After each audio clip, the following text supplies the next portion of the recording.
Tervehdys sinne Suomeen kaikille. Ajattelin pistää tässä videoviestiä, kun en ole taas jaksanut kirjoitella niin pitkään aikaa. Parhaillaan mä oon tässä Mainjoella ja tuolla takana niin näkyy Commerzbankin areena tai toi torni ja työpaikkaa siitä joku 5 kilometriä samaan suuntaan.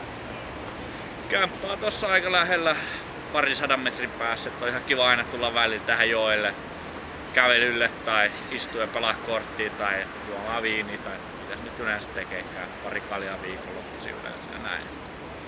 Mitäs täällä, ei täällä nyt mitään ihmeellistä kerrottavaa oo, että duunit menee ihan hyvin ja ensi viikolla muutetaan uuteen isoon rakennukseen 2 muun media ja 1 mainosfirman kanssa, että varmaan ihan mielenkiintoisia aikoja.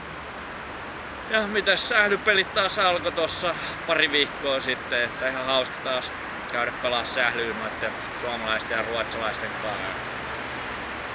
Oslossakin tuli tossa pyörähdettyä viime kuussa pari hyvän saksalaisen kaverin kanssa, oli ihan hauska reissu ja päästiin näkemään vähän Oslon rannikkoa ja paikallinen futismatsikin jopa käytiin kattoa ja oli oikein ihan makea mesta, aika kallis vaan, että siinä mielessä vähän vaikea paikka mennä.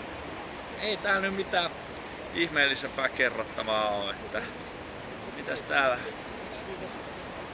Kaikki sujuu hyvin ja en tiedä milloin on tulossa Suomeen. No ei, jouluna mä oon tulossa Suomeen käymään 23. päivä 27. päivä.